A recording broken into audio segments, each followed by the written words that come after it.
एक साधु। एक जंगल में एक साधु बहुत सालों से तपस्या कर रहा था। वह एक पेड़ के नीचे बैठकर अपनी तपस्या में मग्न था। उस जगह पर पानी की बाढ़ आ जाती है। सारे लोग इधर से उधर भाग रहे थे और यह साधु अपनी तपस्या में मग्न थे। इन्हें पता नहीं था कि पानी की बाढ़ आ चुकी है। जब एक आदमी वहां से भाग रहा था तो उसने इस साधु को देखा और इन्हें सावधान किया कि पानी की बाढ़ आ चुकी है। सारे लोग यहां से भाग रहे हैं, आप भी यहां से चलो। तो उस साधु ने कहा कि तुम जाओ, मुझे भगवान बचा लेगा। कुछ देर के बाद पानी साधु के गले तक आ गया। तभी वहां से कुछ लोग नाव में बैठकर भाग रहे थे। उन्होंने जब साधु को देखा तो उनसे कहा कि आप हमारे साथ नाव में बैठ जाओ, वरना आप डूब जाएंगे। लेकिन साधु ने फिर से वही कहा कि तुम जाओ, मुझे भगवान बचा लेगा। और वह लोग भी वहां से नाव लेकर चले गए। थोड़ी देर के बाद जब पानी बढ़ने लगा तो वह साधु एक पेड़ पर चढ़ गए। तभी वहां से एक हेलीकॉप्टर गुजर रहा था जो लोगों को बचा रहा था। जब उन्होंने इस साधु को देखा तो साधु की तरफ रस्सी फेंकी और उन्हें ऊपर आने को कहा। लेकिन साधु ने फिर से वही कहा कि तुम जाओ, मुझे भगवान बचा लेगा। और वह हेलीकॉप्टर वाले भी वहां से चले गए। धीरे धीरे पानी बढ़ने लगा और वह साधु पानी में डूबकर ही मर गया।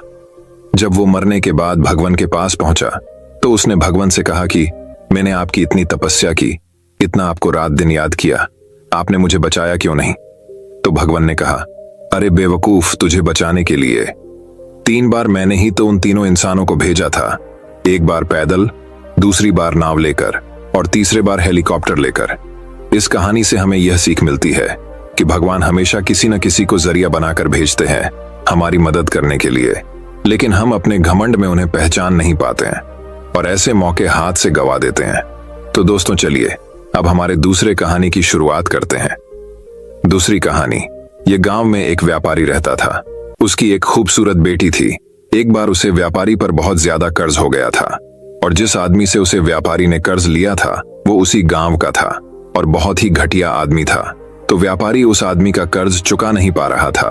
तो उस आदमी ने सारे गांव वालों को जमा किया और व्यापारी के घर पर जाकर व्यापारी से कहा कि अगर तुम मेरा कर्जा दे नहीं पा रहे हो तो अपनी बेटी की शादी मुझसे कर दो।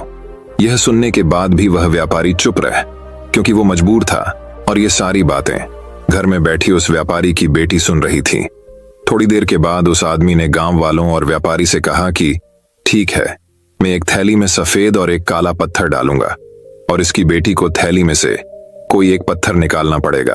अगर सफेद पत्थर निकला तो मैं कर्ज भी माफ कर दूंगा और इसकी बेटी से शादी भी नहीं करूंगा।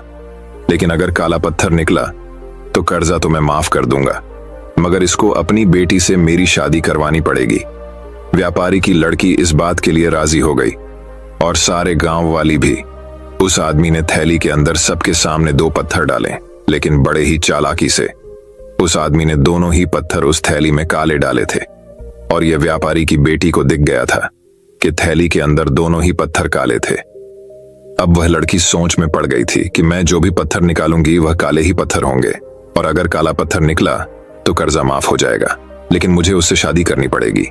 और अगर मैंने सारे गांव वालों को यह बता दी कि इस आदमी ने थैली में दोनों ही पत्थर काले डाले हैं तो कर्जा भी माफ नहीं होगा और यह आदमी आज नहीं तो कल मेरे बाबा से बदला जरूर लेगा। लड़की यह सोच ही रही थी कि लड़की को तभी थैली से पत्थर निकालने को कहा गया। लड़की ने थैली में हाथ डाला और एक पत्थर बाहर निकाला और बिना किसी को बताए उस पत्थर को जमीन पर गिरा दिया और जमीन पर गिरने के बाद वह पत्थर दूसरे पत्थरों में मिल गया। तभी लड़की ने सबसे कहा कि अब कैसे पता चलेगा कि मैंने जो पत्थर निकला था वह सफेद था या काला था? लड़की ने कहा, थैली में जो दूसरा पत्थर है उसे देखो।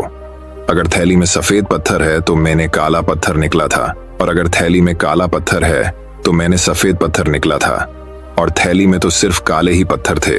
और सभी गांव वालों ने यह समझ लिया कि लड़की ने जो पत्थर निकला था वह सफेद था, इसलिए व्यापारी का कर्ज भी माफ हो गया और उसकी बेटी को उस आदमी से शादी भी नहीं करनी पड़ी। जिंदगी में इंसान कई बार मजबूर हो जाता है और उसके सामने जो हालत होती है उसे उसी के हिसाब से चलना पड़ता है। इस कहानी से हमें यह सीख मिलती है, जब भी आप मजबूर हो जाओ और मजबूरी में आपका कोई फायदा उठाना चाहता हो, 2 इनोसेंट मत बनो, बल्कि अपने दिमाग का इस्तेमाल करो। जितने इनोसेंट बनने की कोशिश करोगे, लोग उतना ज्यादा आपको चीट करेंगे। अब इसका मतलब ये नहीं कि आप लोगों को गालियां देना ही शुरू कर दो, बल्कि इसका मतलब ये है कि आप समंदर की तरह बनो। मतलब ये है कि आप समंदर की तरह खामोश रहो, लेकिन उसकी गहराई की तरह अपने दिमाग में नॉलेज रखो। तो दोस्तों, चलिए अब हमारे तीसरी कहानी की शुरुआत करते हैं। तीसरी कहानी, जिंदगी की परेशानियां। एक वक्त की बात है, एक गांव में एक 10-12 साल का लड़का अपने माता पिता के साथ रहता था। कई सालों के बाद वह लड़का अपने दादाजी के गांव जाता है। वहां जाकर वह हर समय अपने दादाजी के साथ खेलता है। खेलते खेलते एक दिन उसने अपने दादाजी से कहा कि दादाजी, जब मैं बड़ा हो जाऊंगा तो मैं बहुत ज्यादा सक्सेसफुल बनकर दिखाऊंगा। क्या आप मुझे कामयाब बनने के लिए कुछ तरीके बता सकते हैं? हेलो। उसके दादाजी मुस्कुराते हुए उसकी तरफ देखते हैं और उसे कहते हैं हाँ, और वह उसे एक पौधों की दुकान पर ले जाते हैं। यहाँ पर छोटे छोटे पौधे मिलते थे। वहां से उसके दादाजी 2 छोटे पौधे खरीदने हैं और वापस घर आ जाते हैं। घर आने के बाद वह उनमें से एक पौधे को बड़े से गमले में लगा देते हैं और उस गमले को घर के अंदर रख देते हैं और दूसरे पौधे को वह घर के बाहर लगा देते हैं। फिर वह अपने पोते से पूछते हैं कि तुम्हें क्या लगता है कौन सा पौधा फ्यूचर में अच्छे से बड़ा हो पाएगा? बच्चों ने थोड़ा सा सोचा और अपने दादाजी से कहा कि हमने घर के अंदर जो पौधा लगाया है वह अच्छे से बड़ा हो पाएगा, क्योंकि वह घर के अंदर हर प्रॉब्लम से बचा रहेगा, और जो पौधा हमने बाहर लगाया है उसे बहुत सी चीजों का खतरा है, जैसे कि सूरज की तेज करने, आंधी, तूफान, तेज बारिश और जानवरों से भी उस पौधे को खतरा है। उसके दादाजी ने मुस्कुराया और उससे कहा कि फ्यूचर में देखते हैं इन दोनों पौधों के साथ क्या होता है। फिर बाद वह लड़का फिर से अपने दादाजी के घर जाता है। 4 दादाजी को देखने के बाद वह फिर से उनसे पूछता है कि दादाजी, लास्ट टाइम मैंने पूछा था कि जिंदगी में सक्सेसफुल कैसे होते हैं, लेकिन आपने मुझे कुछ नहीं बताया था, लेकिन अब आपको मुझे बताना ही पड़ेगा। उसके दादाजी ने मुस्कुराते हुए उससे कहा जरूर, लेकिन सबसे पहले हम उन 2 पौधों को देखते हैं जो हमने कुछ साल पहले लगाया था। यह कहकर दादाजी उसे उसी जगह पर ले गए जहां उन्होंने घर के अंदर पौधा रखा था। उन्होंने देखा कि वह पौधा एक बड़ा पौधा बन चुका था। फिर वह उस जगह पर गए जहां उन्होंने दूसरे पौधे को बाहर लगाया था। उन्होंने देखा कि वह छोटा सा पौधा अभी बहुत बड़ा और विशाल पेड़ बन चुका था, और उसकी जो टीनियां थी वह बहुत ही मजबूत और लंबी थी, और उसका साया पूरे मैदान पर पड़ रहा था। अब उस लड़के के दादाजी ने उसकी तरफ देखा और उससे कहा कि अब बताओ कौन सा पौधा ज्यादा बड़ा और मजबूत चुका है, कौन सा पौधा ज्यादा सक्सेसफुल हुआ है? लड़के ने कहा वह पौधा जो हमने घर से बाहर लगाया था। लेकिन दादाजी, ये कैसे पॉसिबल है? इस पौधे ने कई डेंजर सिचुएशन सही होगी, इस पर कई प्रॉब्लम्स आई होंगी, लेकिन फिर भी यह पौधा इतना बड़ा पेड़ कैसे बन गया? उसके दादाजी ने उसकी तरफ देखा और कहा तुमने ठीक कहा, जो ख्वाजा हमने बाहर लगाया था उसने कई प्रॉब्लम सही होगी, और उन्हीं प्रॉब्लम से लड़ते हुए वह इतना बड़ा और विशाल हो पाया है, और अब वह जितना चाहे उतना अपनी टहनियों को बड़ा कर सकता है, और जो तूफान और तेज बारिश जैसी प्रॉब्लम्स हैं वह उसकी टहनियों को और भी मजबूत बनाती है, और इसी वजह से आज वह एक बहुत विशाल पेड़ बन चुका है, और अब यह सारी प्रॉब्लम्स उसके सामने छोटी है। फिर उसके दादाजी ने उसकी तरफ देखा और उससे कहा कि बेटा, एक चीज हमेशा याद रखना, जब तक तुम अपनी लाइफ में स्ट्रगल नहीं करोगे, जब तक तुम डिफिकल्टीज से नहीं गुजारोगे, तब तक तुम अपनी लाइफ में सक्सेस को हासिल नहीं कर सकते हो। अगर तुम अपनी लाइफ में हमेशा कंफर्टेबल चॉइस ही रखोगे तो तुम अपनी लाइफ में उतना तरक्की नहीं कर पाओगे जितना तुम कर सकते हो। और अगर तुम हर प्रॉब्लम के लिए तैयार रहोगे, हमेशा स्ट्रगल के लिए रेडी रहोगे, तो फिर किसी भी मंजिल को पाना तुम्हारे लिए नामुमकिन नहीं होगा, और फिर बड़ी बड़ी प्रॉब्लम्स तुम्हें छोटी लगने लगेंगी। ये सुनने के बाद उसे लड़के ने एक गहरी सांस ली और फिर उसे विशाल और बड़े पेड़ की तरफ वह देखने लगा। उसके दादाजी के शब्द उसके दिमाग में घूम रहे थे। दोस्तों, प्रॉब्लम्स, रुकावट और डिफिकल्टी, इन चीजों को हम अपनी जिंदगी के दुश्मन समझते हैं, लेकिन यही रुकावटें, यही डिफिकल्टी हमें स्ट्रांग बनती है और हमारी जिंदगी में हमें ज्यादा सक्सेसफुल बनाती है। किसी ने कहा है कि अगर तुम्हारे लाइफ में कोई प्रॉब्लम नहीं आ रही है तो समझ जाओ कि आप गलत ट्रैक पर हो। तो दोस्तों, चलिए अब हमारे चौथी कहानी की शुरुआत करते हैं। चौथी कहानी, एक चिड़िया थी। उस चिड़िया ने अपना घोंसला किसान के खेत में बनाया था। कुछ दिनों बाद उस चिड़िया ने 2 अंडे दिए। कुछ दिनों के बाद उन अंडों में से 2 बच्चे निकले। अब चिड़िया रोज सुबह अपने बच्चों के लिए दाना चुगने के लिए जाती और शाम को वापस आती। अब हर रोज ऐसे ही होने लगा था। चिड़िया सुबह जाती और शाम को वापस आती। कई दिनों तक ऐसे ही चलता रहा। एक दिन जब चिड़िया अपने बच्चों को घोंसले में छोड़कर दाना चुगने के लिए गई थी, तो उस खेत का मालिक वहां पर आता है और कहता है कि यहाँ पर तो बहुत सारी फसल बढ़ चुकी है, कल अपने बेटों को बोलकर इसको कटवा दूंगा। ये बोलकर उस खेत का मालिक वहां से चला जाता है।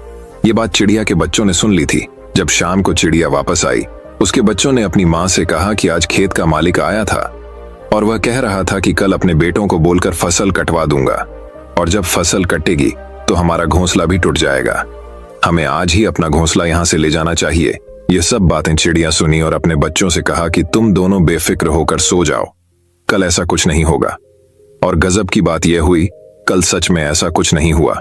लगभग एक हफ्ता गुजरने के बाद उस खेत का मालिक फिर आया और फसल को देखकर उसने फिर से वही कहा कि अब तो फसल काफी ज्यादा बढ़ चुकी है, कल तो मेरे नौकरों के हाथ से इसे कटवाना ही पड़ेगा। यह बोलकर वहां से चला गया।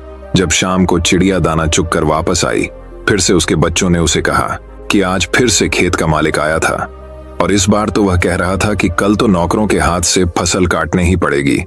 माँ, हमें जल्दी ही अपना घोंसला दूसरी जगह ले जाना चाहिए। फिर से चिड़िया ने अपने बच्चों से कहा कि कल भी ऐसा कुछ नहीं होगा।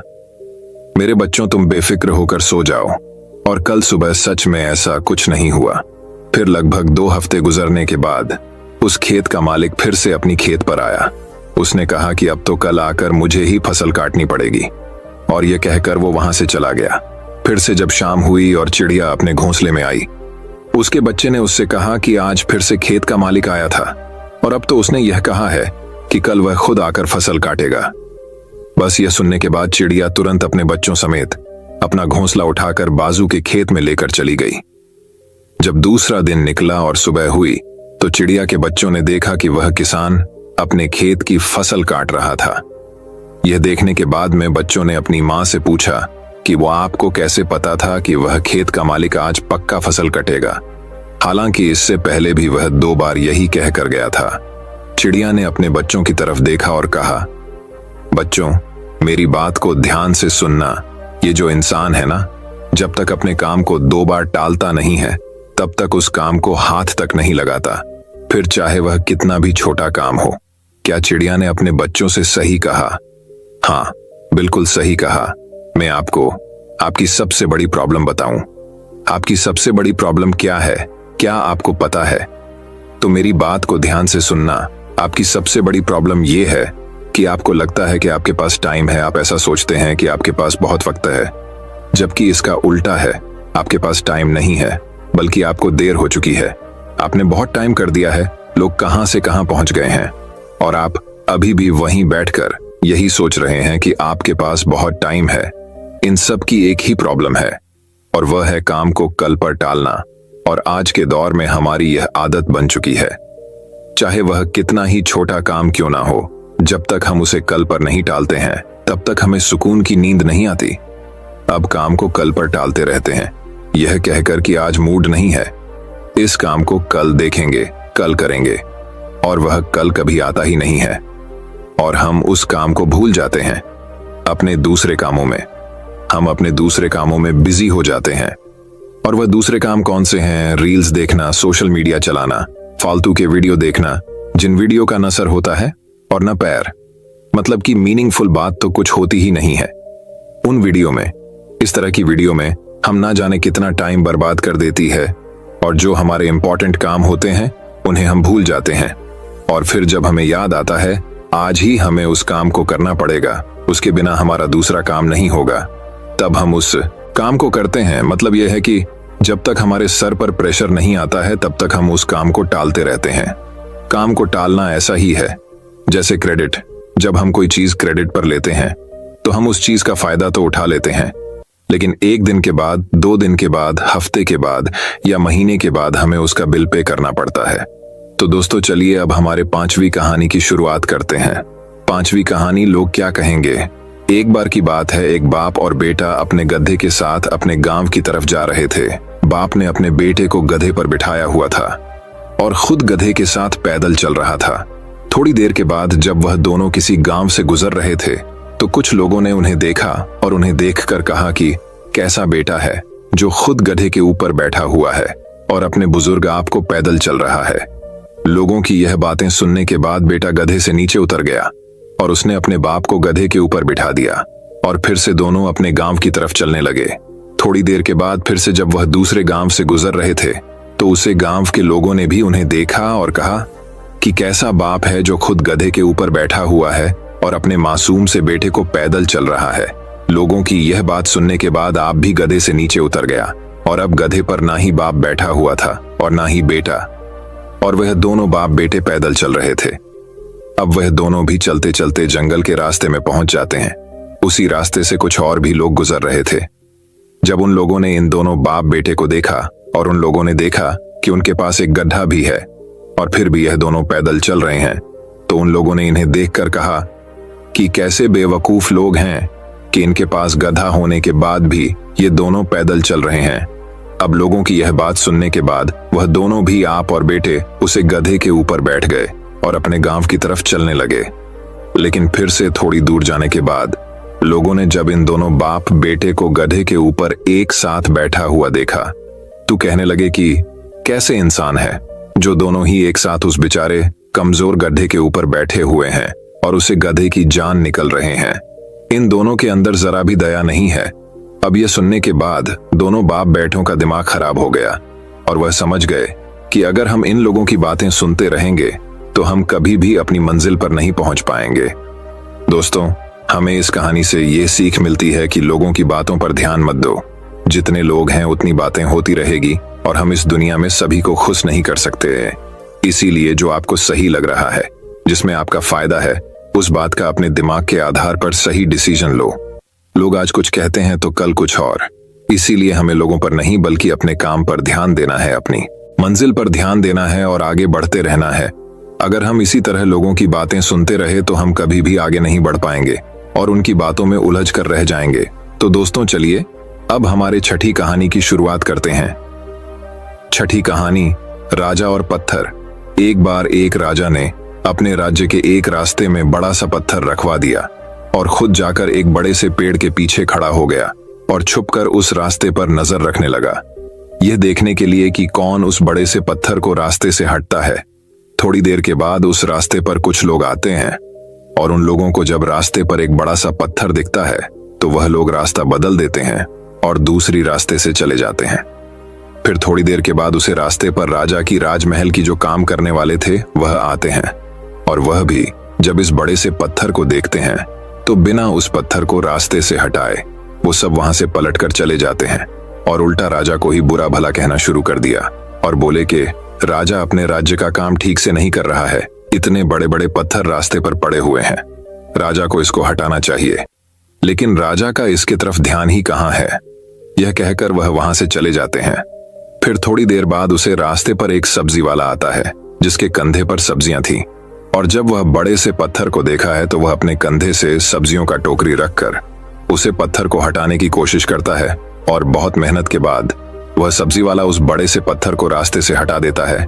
जैसे ही उस पत्थर को रास्ते से हटता है, उस पत्थर के नीचे बहुत सारे सोने के सिक्के और एक चिट्ठी रखी हुई थी जिसमें लिखा था कि इनाम राजा की तरफ से पत्थर हटाने वाले के लिए है।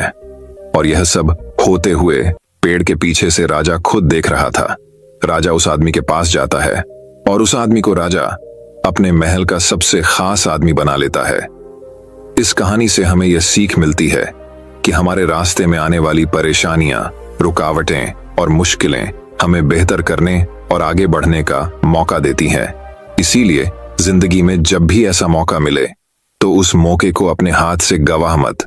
बहुत से लोग ऐसे वक्त में मुश्किल काम को देखते ही अपना कदम पीछे हटा लेते हैं, लेकिन जब सब पीछे हट जाएं तो आप सामने आ जाओ, क्योंकि जीत उन्हीं को मिलती है जो परेशानियां और रुकावटें में अपॉर्चुनिटी ढूंढते हैं, और जब मौका मिलता है तो वही माँ का आपका फ्यूचर को बेहतर बनाती है।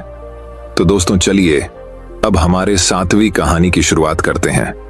7वीं कहानी एक आलसी एक समय की बात है। एक गांव में एक आदमी रहता था। वह आदमी बहुत ही ज्यादा आलसी था। वह कोई काम नहीं करता था। वह एकदम निठल्ला और नाकारा था। पास वो हमेशा ऐसे मौके के खोज में रहता कि कहीं से उसको खाना मिल जाए तो एक दिन जब वो आदमी खाने के लिए भटक रहा था, तभी उसे एक फ्रूट का बगीचा दिखता है। वह उस बगीचे से फ्रूटस चुराने के बारे में सोचता है। तभी वो बगीचे के अंदर चला जाता है और एक पेड़ पर चढ़ जाता है। लेकिन तभी अचानक वहां पर उस बगीचे का मालिक आ जाता है और वह इस आदमी को पेड़ पर चढ़ता हुआ देख लेता है। वह उस आदमी को चिल्लाते हुए नीचे आने को कहता है, लेकिन यह आलसी आदमी बगीचे के मालिक को देखकर डर जाता है और नीचे आने से मना कर देता है। तभी उस बगीचे का मालिक अंदर जाकर बड़ा सा डंडा लेकर आता है। यह देखकर वह आलसी आदमी तुरंत पेड़ से नीचे उतरता है और मालिक के उस तक पहुंचने से पहले ही वह जंगल की तरफ दौड़ने लगता है और जंगल में जाकर छुप जाता है। कुछ समय बीतने के बाद वह आलसी आदमी वहां से निकलता है और जंगल के रास्ते से जब वह गांव की तरफ जा रहा था, तभी उसे एक लोमड़ी दिखती है जिसके सिर्फ 2 ही पैर थे और उसके 2 पैर टूटे हुए थे और वह जंगल में रेंगती हुई चल रही थी। यह देखने के बाद वह आलसी आदमी सोचता है कि यह लोमड़ी अब तक इस घने जंगल में जिंदा कैसे है। यह लोमड़ी भाग नहीं सकती, चल नहीं सकती, तो कैसे ही अपने लिए खाने का इंतजाम करती होगी। और कैसी है लोमड़ी अपने आप को इस घने जंगल में दूसरे जानवरों से बचाती होगी। वह आलसी आदमी अभी यह सोच ही रहा था कि तभी अचानक से वहां पर शेर आ जाता है जिसके मुंह में मांस का एक टुकड़ा था और वह शेर उस अपाहिज लोमड़ी की तरफ बढ़ रहा था। शेर को देखकर दूसरे सारे जानवर वहां से भाग जाते हैं और अब वहां पर सिर्फ वह अपाहिज लोमड़ी रह जाती है और वह आलसी आदमी भी अपनी जान बचाने के लिए एक पेड़ पर चढ़ जाता है और फिर जो होता है उसे देखकर वह आलसी आदमी हैरान हो जाता है। वह शेर उसे गोश्त के टुकड़े को उस लोमड़ी के सामने छोड़ देता है और वहां से चला जाता है। अब वह लोमड़ी उस गोश्त के टुकड़े को खाने लग जाती है।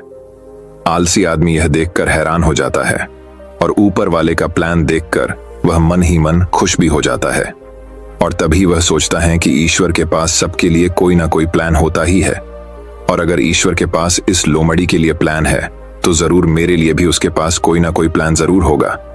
और तभी वह आलसी आदमी रोड के साइड में एक बड़ा सा पेड़ देखकर उसके नीचे बैठ जाता है, यह सोचकर कि मेरे लिए भी कोई ना कोई खाना लेकर जरूर आएगा। वह आदमी 2 दिन तक उस जगह पर बैठकर इंतजार करता है, लेकिन कोई भी उसके लिए खाना लेकर नहीं आता। आखिरकार जब उसे भूख बर्दाश्त नहीं होती है तो खुद ही खाने की तलाश में निकल पड़ता है। वह रास्ते से जा ही रहा था कि तभी उसे रास्ते में एक बुजुर्ग आदमी मिलते हैं। वह आलसी आदमी उन बुजुर्ग से कहता है कि मुझे भूख लगी है, आपके पास कुछ खाने के लिए है तो मुझे दे दो। तभी वह बुजुर्ग आदमी उसको कुछ खाने और पीने को दे देते हैं। खाना खाने के बाद वह आलसी आदमी उन बुजुर्ग से कहता है कि मैं 2 दिन पहले जो देखा आप उस पर विश्वास नहीं करेंगे। मैं जंगल में एक अपाहिज लोमड़ी को देखा जिसे खुद शेर गोश्त लाकर दे रहा था खाने के लिए। मैंने सोचा कि ईश्वर के पास मेरे लिए भी कोई ना कोई प्लान जरूर होगा, लेकिन ईश्वर ने उस लोमड़ी पर अपनी दया दिखाई और मुझ पर नहीं। मेरे लिए कोई भी खाना लेकर नहीं आया और आखिरकार मुझे ही खुद खाने की तलाश में निकलना पड़ा। उस आलसी आदमी ने उन बुजुर्ग आदमी से पूछा कि मेरे साथ ही ईश्वर ने ऐसा क्यों किया। तभी उन बुजुर्ग आदमी ने मुस्कुराते हुए कहा, यह सच है कि ईश्वर के पास सभी के लिए कोई ना कोई प्लान तो जरूर होता है और तुम्हारे लिए भी है, लेकिन तुमने उसे गलत तरीके से समझ लिया। वह तुम्हें लोमड़ी नहीं बल्कि वह तुम्हें उस शेर की तरह बनाना चाहता था। दोस्तों, इस कहानी से हमें यह सीख मिलती है कि अगर हम हमारी लाइफ को ध्यान से देखें तो हमें यह पता चलेगा कि जिंदगी सबक से भरी पड़ी है और हर एक मोमेंट का एक डीप मीनिंग होता है। उस आलसी आदमी ने लोमड़ी को मदद लेते हुए देखा और सोचा कि लोमड़ी सिर्फ बैठी हुई है और वह सिर्फ इंतजार कर रही है कि कब उसके साथ अच्छी चीज होगी। लेकिन वह आदमी यह भूल गया था कि वह लोमड़ी मजबूर थी, लेकिन हम उस लोमड़ी की तरह मजबूर और लाचार नहीं है। ऊपर वाले ने हमें एबिलिटी दी है अपना काम करने की, बिल्कुल उस शेर की तरह। हमारे पास भी खुद की स्ट्रेंथ और कैपेबिलिटी है हमारी सिचुएशन को बदलने की, लेकिन उसके लिए आपको एफर्ट्स लेने पड़ेंगे, एक्टिव बनना पड़ेगा, तभी आप उस शेर की तरह बन पाएंगे। तो दोस्तों चलिए अब हमारे 8वीं कहानी की शुरुआत करते हैं। 8वीं कहानी, एक जाल। दोस्तों, बचपन से लेकर अभी तक हमें कुछ ऐसी बातें सिखा दी गई हैं, बल्कि हमारे दिमाग में बिठा दी गई है, फिट कर दी गई है, जिसका कि कोई मतलब ही नहीं है। और यह बातें हमें हमारी स्कूल में, हमारे घर पर, बल्कि हर जगह सुनाई देती है। वह कौन सी बातें हैं? कौन सी ऐसी बात की मैं बात कर रहा हूं? वह आपको इस कहानी में सब कुछ समझ में आ जाएगा। एक बार एक पिंजरे में कुछ बंदरों को डाल दिया जाता है और उस पिंजरे में एक सीढ़ी लगा दी जाती है। उसके ऊपर कुछ केले लटका दिए गए। जैसे ही उस पिंजरे में कुछ बंदरों को डालते हैं, उनमें से एक बंदर सीढ़ी चढ़ के केले खाने की कोशिश करता है, लेकिन जैसे ही वह सीढ़ी पर कदम रखता है तो उन सब बंदरों के आंख में ठंडा पानी डाल दिया जाता है। इसकी वजह से हो फिर नीचे उतर आता है। फिर उसके बाद एक दूसरा बंदर कोशिश करता है। वह जैसे ही सीढ़ी पर कदम रखता है तो उन तमाम बंदरों पर ठंडा पानी डाल दिया जाता है। अब वह बंदर भी नीचे आ जाता है।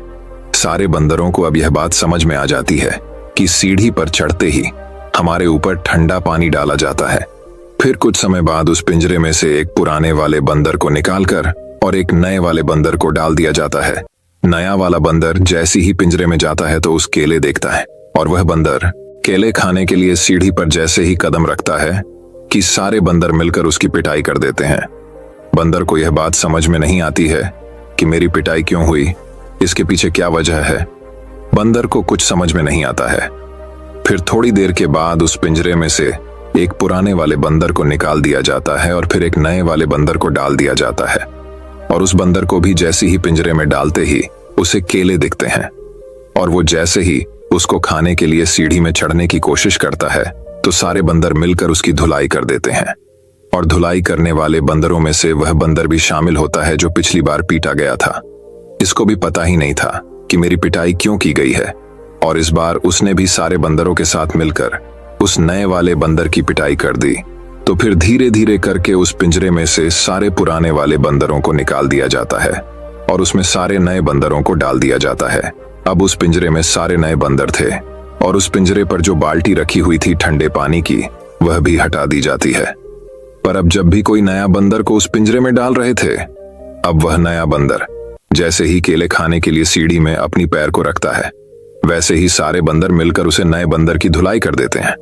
और उस पिंजरे में किसी को पता ही नहीं था कि हम एक दूसरे को क्यों मार रहे हैं। और इसी तरह हम इंसान भी एक दूसरों के सपनों की धुलाई करते आ रहे हैं। जब भी कोई इंसान सपना देखता है कुछ बड़ा करने का, हम उसको कुछ ऐसी बातें बता देते हैं जिसकी वजह से वह डिमोटिवेट हो जाता है और हमें भी ये पता नहीं होता है कि हम उसकी सपनों की धुलाई क्यों कर रही है और हम उसको ऐसी बातें क्यों बता रहे हैं, क्योंकि हम लोगों ने अपने बाप दादा से यही सब कुछ सुना है ना, इसीलिए हम उसके साथ भी ऐसी ही बातें कर रहे हैं। और सबसे बड़ा डायलॉग जो होता है कि समय से पहले और किस्मत से ज्यादा। आज तक किसी को भी नहीं मिला, तू चाहे कुछ भी कर, कितने भी बड़े सपने देख, अच्छे अच्छे को हमने फेल होते हुए देखा है। कुछ इस तरह के डायलॉग हम बोलते हैं। लेकिन मैं आपको बता दूं कि जो ठंडा पानी की बाल्टी जो पिंजरे के ऊपर रखी गई थी, वह अब हटा दी गई है। पहले का टाइम बहुत अलग था और अभी का टाइम बहुत अलग है। और अगर कोई इंसान बिजनेस का सपना देखा है, कोई आइडिया आता है, अगर वो उस बिजनेस का लोगों को बताता है, तो लोग उसे कौन सा डायलॉग मारते हैं कि अभी धंधे पानी नहीं है, अभी के टाइम में काम धंधा नहीं है, तो कुछ भी कर, तेरा बिजनेस ठप हो जाएगा। कुछ इस तरह की बातें हम सामने वाले बंदे से करते हैं। लेकिन जिसमें हिम्मत होती है ना, वह सारे बंदरों से निपट कर उस सीढ़ियों के ऊपर चढ़कर आखिरकार वो केले खा ही लेता है। और इसी तरह जितने भी है डिस्ट्रैक्शन है ना, और लोगों की बातें हैं, जो लोग आपसे इस तरह की बातें करते हैं, उन सबको साइड में करो यार, और अपने काम पर फोकस करो और अपने सपनों के सीढ़ी पर चढ़ते रहो। एक दिन आपको कामयाबी जरूर मिलेगी। पहले का टाइम गया, पहले के टाइम को भूल जाओ, अभी अब के टाइम में जियो यार। ये मत सोचना कि ये दुनिया क्या कहेगी, अगर कर गए तो ये दुनिया तुम्हें देखेगी। तो दोस्तों चलिए अब हमारे 9वीं कहानी की शुरुआत करते हैं। 9वीं कहानी, जिंदगी बदलने वाली कहानी। ये कहानी एक आदमी की जो कि दिन रात मेहनत करता था अपने परिवार वालों को पालने के लिए, अपने परिवार वालों का पेट भरने के लिए, जो कि हर आदमी करता है। लेकिन इसका जो बेटा था वह बिल्कुल ही आलसी और कामचोर था। वह सारा दिन सिर्फ मौज मस्ती करता रहता था और अपने आप की कमाई को खर्च करता रहता था। तो इस बात को लेकर वह आदमी बहुत ज्यादा परेशान रहने लगा था। लेकिन जब उसे लगने लगा कि अब पानी सर को ऊपर से जाने लगा है, तब उसने अपने बेटे को बुलाया और कहा कि अब तुम्हें काम करना पड़ेगा, तुम कुछ भी करो, लेकिन शाम तक अगर पैसे कमा के नहीं लाए तो तुम्हें घर में आने नहीं दिया जाएगा। अब लड़का तो था ही आलसी। वो अपनी माँ के पास गया और सारी बातें बताने लगा। तो उसके माँ ने अपने पास से उसको कुछ पैसा दे दिया और कहने लगी, तुम अपने पापा को शाम में ये कहना कि ये मेरी मेहनत की कमाई है। शाम को जब वह आदमी घर आया तो उसके बेटे ने उसके पास से सारे पैसे उसको दे दिए। वह आदमी को सब कुछ पता था, तो उसने अपने बेटे से क्या कहा? उसने ये कहा कि तुम इस पेज को कुएं में फेंक के आ जाओ। उसके बेटे ने एक भी सवाल नहीं पूछा और सीधा जाकर उसे पैसे को कुएं में फेंक कर आ गया। अगले दिन उसे आदमी ने अपनी बीवी को उसके मन के घर भेज दिया और अपने बेटे से कहने लगा कि मेरे बेटे तुझे आज और पैसे कम कर लेकर आने हैं। अब लड़का सीधा अपने बहन के पास गया और अपनी बहन को सारी बातें बताने लगा। तो उसके बहन ने भी उसके हाथ में कुछ पैसे रखे और उसे कहने लगी कि शाम को जब पापा घर आएंगे तो ये पैसे उन्हें दे देना और कहना ये मेरी मेहनत की कमाई है। शाम को जब आदमी घर आया, उसके बेटे ने फिर से अपने पास से जितने पैसे थे अपने आप को दे दिया। उस आदमी ने फिर से वही बात कही कि इस पेज को जाकर कुएं में फेंक कर आओ, और इस बार भी उसके बेटे ने एक भी सवाल नहीं किया और सीधा जाकर कुएं में उन पैसों को फेंक कर आ गया। अगले दिन उसे आदमी ने अपनी बेटी को भी अपने रिश्तेदारों के यहाँ भेज दिया और फिर से अपने बेटे से कहने लगा कि बेटा तुम्हें आज और पैसे कमा के लाने हैं। अब उसे लड़के के पास कोई भी रास्ता नहीं था। अब उसे लड़के को कोई भी पैसा देने वाला नहीं था, तो वह लड़का मरता क्या ना करता। रात को तो घर जाना ही है, इसलिए वह सारा दिन काम ढूंढने लगा। बड़ी देर के बाद उसे एक जगह काम मिल गया, एक ट्रक से भारी सामान उठाकर उस भारी सामान को दुकान में रखने का काम। सारा दिन बहुत मेहनत के बाद उसे अपनी मेहनत की कमाई मिली। वह बहुत खुश हो गया और खुशी खुशी अपने घर गया। लेकिन फिर से उस आदमी ने अपने बेटे से कहा कि पैसों को कुएं में फेंक दें। उसका बेटा गुस्सा हो गया और कहने लगा कि पापा, ये मेरे पूरे दिन के मेहनत की कमाई है, मैं इसे कैसे कुएं में फेंक दूं? वह आदमी मुस्कुराकर कहने लगा कि मैं तुम्हारी एक दिन की कमाई को मैं कुएं में देने की बात कही और तुम गुस्सा हो गए। तो सोचो, जब तुम मेरी मेहनत की कमाई को गवाते थे तो मुझे कैसा लगता होगा। दोस्तों, बाप से अच्छी कोई दौलत नहीं है पूरी इस दुनिया में। उस इंसान ने आपके सपने को पूरा करने के लिए अपने सपने को खत्म कर दिया। जब भी जिंदगी में फिजूल खर्च करोगे तो उसे इंसान के बारे में जरूर सोचना, क्योंकि वह इन पैसों के लिए दिन रात मेहनत करता है, सिर्फ आपके सपने पूरे करने के लिए। और बाप के कमाने या ना कमाने से कोई फर्क नहीं पड़ता। बाप का होना ही आपके लिए सबसे बड़ी ताकत होती है। मैं आपसे एक बात कहना चाहता हूं कि जिंदगी में कोई ऐसा काम ना करना कि उनका सर आपकी वजह से शर्म से झुक जाए। ऐसा काम करो उन्हें आप पर गर्व हो कि आप उनकी औलाद हो। एक छोटा सा शेर कह के इस कहानी को खत्म करता हूं। एक रोज तुम्हें एहसास जरूर होगा कि मसरूफ तुम थे और उम्र दराज वो होगा। एक रोज तुम्हें एहसास जरूर होगा कि मसरूफ तुम थे और उम्र दराज वह होगा जिसकी उंगली का सहारा पकड़कर चला करते थे। आज वही छड़ी का तलबगार होगा और जिसके सदके में जी रहे हो आज, वह ना रहा तो क्या होगा। पर अभी भी वक्त बचा है कुछ खास तुम्हारे पास। कब तक? जब अब तक के बाप का साया तुम्हारे साथ होगा। और जन्नत के तलबगार हो तो सीने से लगा लेना, क्योंकि वही कल जन्नत का दरवाजा होगा। तो दोस्तों, चलिए अब हमारे 10वीं कहानी की शुरुआत करते हैं। 10वीं कहानी दोस्तों बात बहुत समय पहले की है। विशाल नगर राज्य में एक राजा राज करता था। उसकी केवल एक आंख और एक पैर था। इन कमजोरियों की बात भी वह एक कुशल, दयालु और बुद्धिमान शासक था। उसके शासन में प्रजा बहुत खुशहाल जीवन व्यतीत कर रही थी। एक दिन की बात है, राजा अपने महल के गलियारे से टहल रहा था। सहसा उसकी दृष्टि गलियारे की दीवार पर लगे चित्रों पर पड़ी। वे चित्र उसके पूर्वज के थे। उन चित्रों को देख राजा के मन में विचार आया कि भविष्य में जब उसके उत्तराधिकारी महल के उस गलियारे से टहलेंगे तो उन चित्रों को देख अपने पूर्वजों का स्मरण करेंगे। राजा का चित्र अब तक उस दीवार पर नहीं लगा था। अपनी शारीरिक अक्षमताओं के कारण वह नहीं जानता था कि उसका चित्र कैसा दिखेगा, लेकिन उस दिन उसने सोचा कि उसे भी अपना चित्र उस दीवार पर लगवाना चाहिए। अगले दिन उसने अपने राज्य के श्रेष्ठ चित्रकारों को दरबार में आमंत्रित किया। दरबार में उसने घोषणा की कि वह महल में लगवाने के लिए अपना सुंदर चित्र बनवाना चाहता है।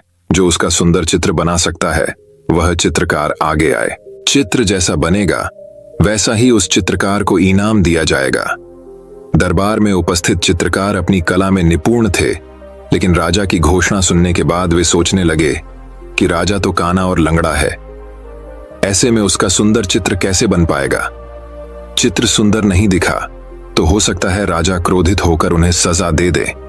यह विचार किसी को आगे आने का साहस न दे सका। सब कोई न कोई बहाना बनाकर वहां से चले गए।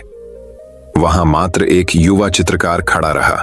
राजा ने उससे पूछा, क्या तुम मेरा चित्र बनाने को तैयार हो? युवा चित्रकार ने हामी भर दी। राजा ने उसे अपना चित्र बनाने की आज्ञा दे दी। अगले ही दिन से वह चित्रकार राजा का चित्र बनाने में जुट गया। कुछ दिनों बाद चित्र बनकर तैयार था। जब चित्र के अनावरण का दिन आया तो दरबार में दरबारी सहित वे सभी चित्रकार भी उपस्थित हुए जिन्होंने राजा का चित्र बनाने से इनकार कर दिया था। सभी उत्सुकता से चित्र के अनावरण की प्रतीक्षा कर रहे थे। जब चित्र का अनावरण हुआ तो राजा सहित सबके मुंह खुले के खुले रह गए। चित्र बहुत ही सुंदर बना था। उस चित्र में राजा दोनों तरफ पैर कर घोड़े पर बैठा हुआ था, जिसे एक ओर से चित्रित किया था और उसमें राजा का एक ही पैर नजर आ रहा था। साथ ही राजा धनुष चढ़ाकर एक आंख बंद कर निशाना साध रहा था, जिससे उसके काने होने की कमजोरी छुप गई थी। यह चित्र देख राजा बहुत प्रसन्न हुआ। चित्रकार ने अपनी बुद्धिमत्ता से उसकी अक्षमताओं को छुपाकर एक बहुत सुंदर चित्र बनाया था। राजा ने उसे पुरस्कृत करने के साथ उसे अपने दरबार का मुख्य चित्रकार बना दिया। दोस्तों, ये कहानी हमें ये शिक्षा प्रदान करती है कि जीवन में आगे बढ़ना है तो हमें सदा सकारात्मक सोच रखना चाहिए। विषम परिस्थितियों में भी सकारात्मक दिशा में सोचने से किसी भी समस्या का समाधान आसानी से हो जाता है। तो दोस्तों, चलिए अब हमारे 11वीं कहानी की शुरुआत करते हैं। 11वीं कहानी वही। अब एक और कहानी कुछ इस प्रकार शुरू होती है। प्राचीन समय की बात है। रमण नगर राज्य में एक राजा राज करता था। उसका राज्य खुशहाल था। धन धान्य की कोई कमी नहीं थी। राजा और प्रजा खुशी खुशी अपना जीवन यापन कर रहे थे। एक वर्ष उस राज्य में भयंकर अकाल पड़ा। पानी की कमी से फसलें सूख गईं। ऐसी स्थिति में किसान राजा को लगान नहीं दे पाए। लगान प्राप्त न होने के कारण राजस्व में कमी आ गई और राजकोष खाली होने लगा। ये देख राजा चिंता में पड़ गया। हर समय वह सोचता रहता कि राज्य का खर्च कैसे चलेगा। अकाल का समय निकल गया। स्थिति सामान्य हो गई, किंतु राजा के मन में चिंता घर कर गई। हर समय उसके दिमाग में यही रहता कि राज्य में पुनः अकाल पड़ गया तो क्या होगा। इसके अतिरिक्त भी अन्य चिंताएं उसे घेरने लगी। पड़ोसी राज्य का भय, मंत्रियों का षड्यंत्र जैसी कई चिंताओं ने उसकी भूख प्यास और रातों की नींद छीन ली। वह अपनी इस हालत से परेशान था, किंतु जब भी वह राजमहल के माली को देखता तो आश्चर्य में पड़ जाता। दिन भर मेहनत करने के बाद वह रूखी सूखी रोटी भी छक्कर खाता और पेड़ के नीचे मजे से सोता। कई बार राजा को उससे जलन होने लगती। एक दिन उसके राज दरबार में एक सिद्ध साधु पधारे। राजा ने अपनी समस्या साधु को बताई और उसे दूर करने सुझाव मांगा। साधु राजा की समस्या अच्छी तरह समझ गए थे। वे बोले, राजन, तुम्हारी चिंता की जड़ राजपाट है। अपना राजपाट पुत्र को देकर चिंता मुक्त हो जाओ। इस पर राजा बोला, गुरुवर, मेरा पुत्र मात्र 5 वर्ष का है। वह अबोध बालक राजपाट कैसे संभालेगा? तो फिर ऐसा करो कि अपनी चिंता का भार तुम मुझे सौंप दो। साधु बोले। राजा तैयार हो गया और उसने अपना राजपाट साधु को सौंप दिया। इसके बाद साधु ने पूछा, अब तुम क्या करोगे? राजा बोला, सोचता हूं कि अब कोई व्यवसाय कर लूं, लेकिन उसके लिए धन की व्यवस्था कैसे करोगे? अब तो राजपाट मेरा है, राजकोष के धन पर भी मेरा अधिकार है, तो मैं कोई नौकरी कर लूंगा। राजा ने उत्तर दिया, ये ठीक है, लेकिन यदि तुम्हें नौकरी ही करनी है तो कहीं और जाने की आवश्यकता नहीं, यही नौकरी कर लो। मैं तो साधु हूं, मैं अपनी कुटिया में ही रहूंगा, राजमहल में ही रहकर। मेरी ओर से तुम ये राजपाट संभालना। राजा ने साधु की बात मान ली और साधु की नौकरी करते हुए राजपाट संभालने लगा। साधु अपनी कुटिया में चले गए। कुछ दिन बाद साधु पुनः राजमहल आए और राजा से भेंट कर पूछा, कहो राजन, अब तुम्हें भूख लगती है या नहीं और तुम्हारी नींद का क्या हाल है? गुरुवर, अब तो मैं खूब खाता हूं और गहरी नींद सोता हूं। पहले भी मैं राजपाट का कार्य करता था, अब भी करता हूं। फिर यह परिवर्तन कैसे? ये मेरी समझ के बाहर है। राजा ने अपनी स्थिति बताते हुए प्रश्न भी पूछ लिया। साधु मुस्कुराते हुए बोले, राजन, पहले तुमने काम को बोझ बना लिया था और उस बोझ को हर समय अपने मांस पटल पर ढोया करते थे, किंतु राजपाट मुझे सौंपने के उपरांत तुम समस्त कार्य अपना कर्तव्य समझकर करते हो, इसलिए चिंता मुक्त हो। दोस्तों, ये कहानी हमें यह शिक्षा प्रदान करती है कि जीवन में जो भी कार्य करें अपना कर्तव्य समझकर करें, न कि बोझ समझकर। यही चिंता से दूर रहने का एकमात्र आसान तरीका है।